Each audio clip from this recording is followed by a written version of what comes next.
Megacone. Oh. Guess this is mine now. Hey.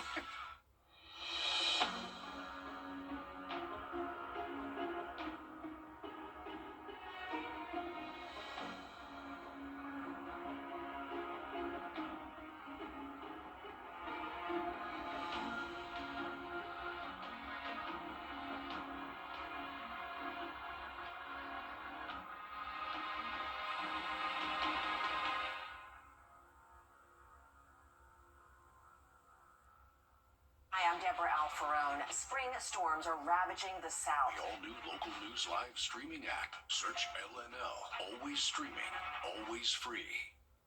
Closed captioning is brought to you by Huggins Peel. You can find ice-cold refreshment right here at Parker's Kitchen. Cool off with a large fountain or frozen drink for your 79 cents. Only at Parker's Kitchen. Live from Augusta. You're watching News 12 live at 5. A Helms College student stabbed and left for dead on campus. Tonight, the search for the suspect responsible and the motive behind it all. I'm Zana Halliburton, and you're watching News 12 live at 5, now streaming live on Wrdw+. Richmond County deputies say 30-year-old Martin Gordon was found in Helms College's parking lot around 11 o'clock last night with at least one stab wound. Deputies have since released these photos of who they believe might be Gordon's killer. This person was wearing all black and had their face covered. They were seen walking towards Washington Road. Your Audrey Dickerber joins us live at 5 from the newsroom. And Audrey, this entire situation comes as a shock to the community.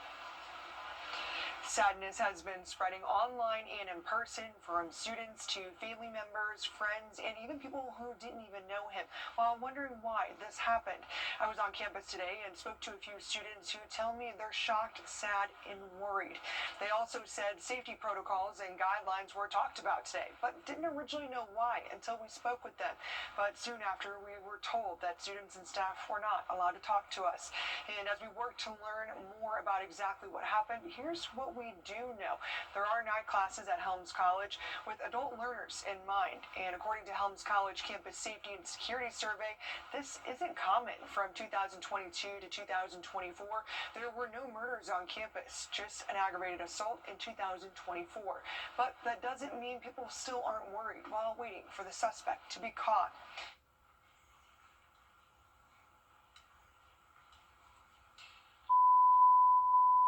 Take over here for Audrey. Helms College released this statement to us today. We're heartbroken by this tragedy. Law enforcement is leading the investigation. We're cooperating fully out of respect to the student's family. We'll not share further details at this time. Our focus right now is supporting our students, faculty, and staff. Counseling and emotional support services are available to anyone who needs them. Yes, thank you for that, Zaina, and we will continue to keep you updated on air and online as we work to find out more about this. Just a sad situation. Thank you, Audrey, for those updates. Again, if anybody at home, we're going to give you another look at the suspect. Authorities say to consider this person armed and dangerous. If you recognize who it could be sure to call the Richmond County Sheriff's Office, and we're giving you another look of who they believe that suspect is. So if you notice who it could be sure to reach out to the Richmond County Sheriff's Office. And new in the last hour, a small plane makes an emergency landing in Washington County. These photos shared by the Sheriff's Office shows the plane on Kalen Road where it landed around 4 this afternoon. Thankfully, authorities say no injuries have been reported. There's no word yet on what caused the plane to make this sudden landing, but we do know this all happened close to the Kalen Field Airport. To weather now as we check in with your forecast with First Alert Chief Meteorologist Riley Hill. And just a day, less waiting, less stress, less cost. Brakes for less gives you more for less. Are you feeling the pains of a bad 18-wheeler wreck? I've got this. I'm Attorney Ken Nugent. I've got a top-notch group of lawyers who stand firm against an insurance company's greedy ways. We'll do it the easy way or the hard way, but we won't stop until they pay you the maximum settlement you deserve. One call, that's all. Let's get go! CallKen.com. Bye-bye now. That's right. Run to mommy. Closed captioning is brought to you by Huggins Peel. Parker's Kitchen's chicken tenders are nearly twice the size of our competitors. They're juicier and crispier and fresher. Better deal, period.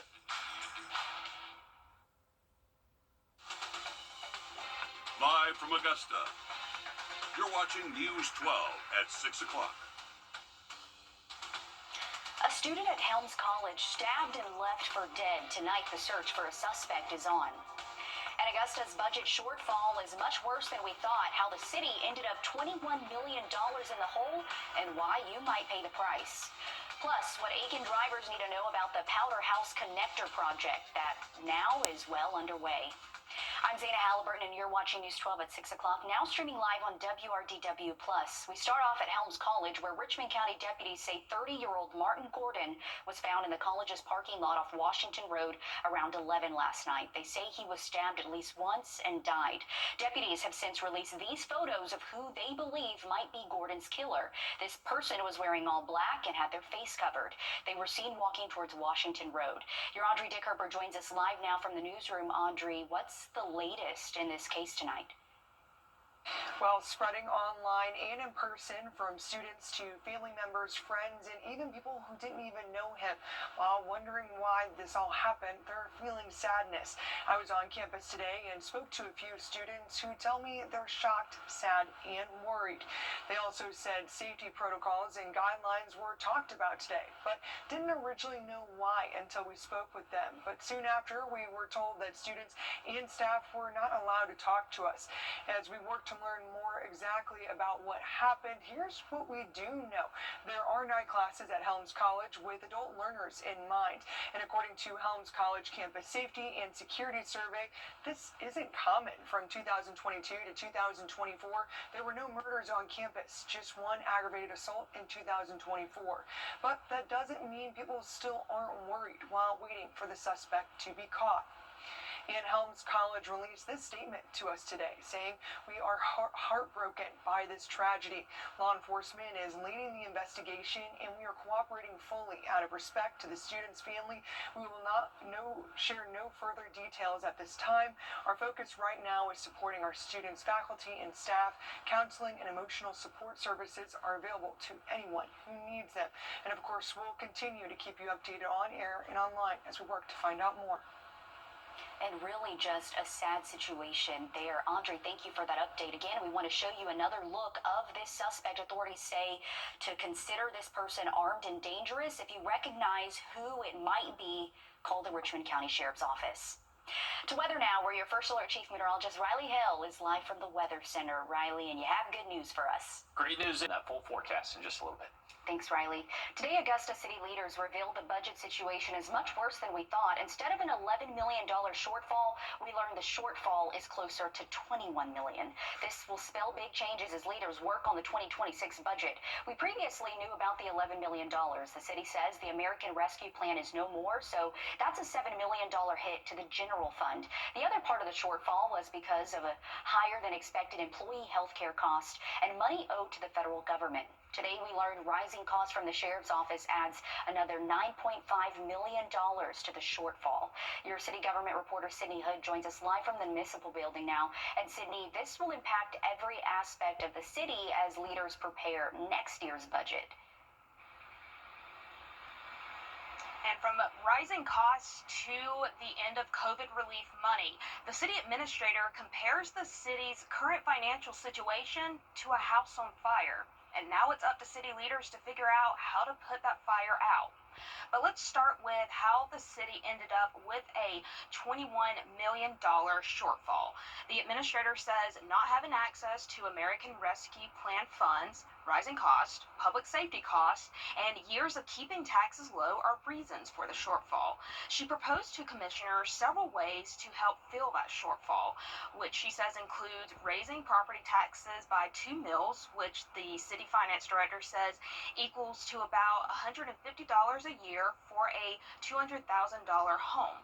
The administrator also proposed asking departments to cut 3% from their budgets and cutting funding to outside agencies and nonprofits. She says by doing this, Augusta would have about $4.5 million left over to help rebuild its savings. Now, I know I just threw a lot of information and a lot of numbers at you, but you can be a part of the current proposed budget conversations commissioners and city leaders are having by going to their proposed work sessions, the first one being next Thursday at 2 o'clock. Now, the administrator says she wants commissioners to approve the budget by November 18th. So in the meantime, commissioners will have to have those, quote, tough conversations that the administrator's been saying that they'll have to have this budget cycle in order to put out that fire she's been referencing here. And that's why it's important for the community to attend those sessions and voice their opinions and concerns. Thank you for that update there from Richmond County, Sydney. Also, during today's committee meetings, we learned about Project 2035, a blueprint for growth in Augusta. It was presented by Augusta Tomorrow, a group that leads the way for the city's future plans. Members include the mayor and city administrator, as well as prominent business owners. Key parts of the group's plan include attracting 8,000 new residents to the city over the next decade, as well as increasing the number of 2 to 3 bedroom units to attract families. Once these new residents move in, the project wants to keep them occupied. That means plans like making downtown amenities a 5-minute walk, combining Augusta's Riverwalk with North Augusta's Greenway, and other new ways to enhance Augusta's attractiveness to newcomers. City leaders will discuss this more during next Tuesday's commission meeting. And also moving forward today, nearly $195,000 to replace playground equipment at Augusta's Riverwalk. You're looking at plans for this new and improved area given to us today by the city. The playground was severely damaged during Hurricane Helene. The money to repair the playground will come from FEMA reimbursements to the city. Next week, leaders will vote on final approval. Happening now live in Columbia County, a Board of Education meeting is